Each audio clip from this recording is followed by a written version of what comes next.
Hi, this is Wayne Bilal, and today I'm going to talk about one of the two main things that I get called in by a business that needs a little bit of help turning themselves around. Cash.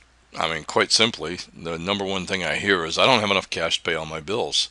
I'm growing too fast. I can't seem to have, I need to get a line of credit. I need to borrow money. They never say they're out of cash, but it's always like, where can I get a loan? And truth of the matter is, a lot of times they don't need a loan. They just need to master the cash conversion cycle in a way that improves its efficiency. The second thing, obviously, we get talked about is I don't have enough sales, but we covered that last month. So if you didn't get last month's issue, be sure to get it. All right, the cash conversion cycle. It's important that every business owner know and understand what it is and what it is in their business. So let's go down here and let's look at it. All right. In a nutshell, the cash conversion cycle is how long it normally takes your business to get an order and turn it into cash. And that happens in a few ways. I mean, first thing that happens is you advertise your product or service. The customer then places an order. The staff turns out your product or service. You buy the material, you add something, you put it in a box, you do the tax return if you're doing it, if you're a doctor, they show up, you do the work, whatever. And this can be, a long time for a production company or a construction company to something that's pretty short for a doctor or a retail place. I mean, retail, they walk in, place the order, walk out with the item. So all of these, are different for every person. Now, the product is delivered. Okay, invoice is sent. You collect the invoice right here. The staff is paid, the vendors are paid, other expenses are paid, and taxes are done, and you move on. All right. Any cash that's remaining is called cash in bank or cash flow. That's the small amount of your collections that actually finds its way into your bank account. Now, what most people don't get is how easy this is to adjust and how vast the difference can be. And let me throw a simplified example down for you. All right. And this is really simplified, so you really need somebody that understands this well, or you need to understand it well. So let's talk about improving your cash flow. Let's look at a couple of assumptions. Let's assume that you have working capital available of $100,000, basically cash in bank, okay, or something that's going to turn into cash very, very quickly. All right, you have credit limits with your vendors or a line of credit of another $200,000 for a total buying power in this business of $300,000. All right. Now let's assume that for this business, the average ticket order is $1,000. In other words, average customer orders $1,000 in goods. And let's assume that the total cost of that ticket item is $700. All right, basically 70%. That means that the total orders possible before cash shortage is 429. How did we get that? We basically took A, which is the $300,000 in buying power, and divided it by the cost of the material and the payroll. All the costs that go into getting the item ready. If I take 300,000 divided by 700 bucks, that comes out to 429. There's the formula up here. C8 divided by C11. All right.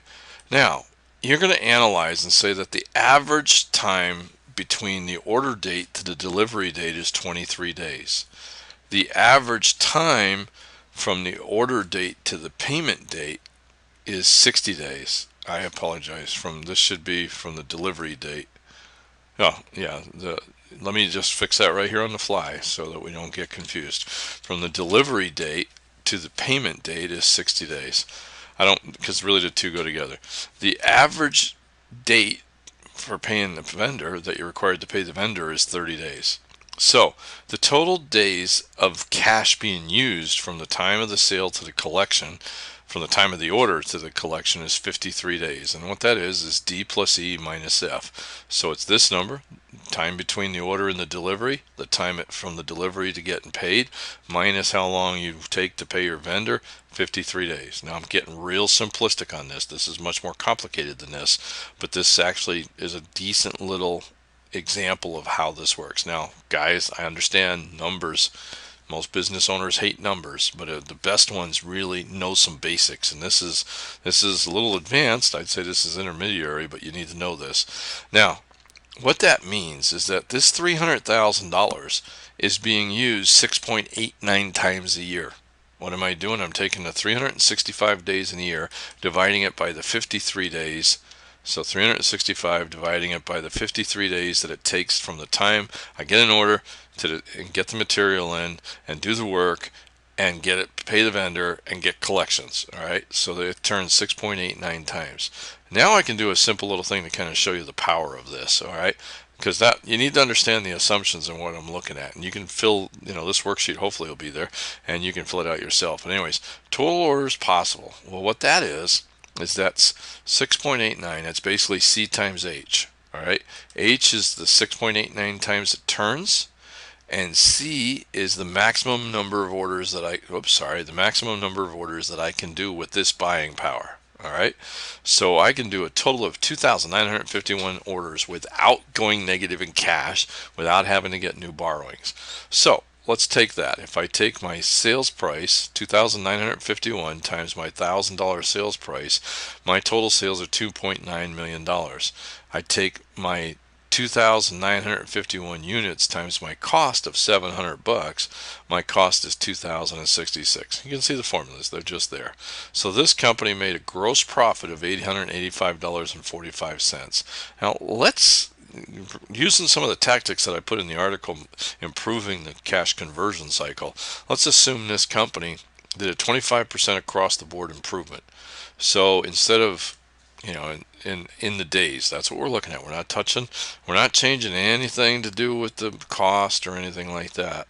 We're looking at just the days from the date of the order to the delivery date. We speed it up from 23 days to 17.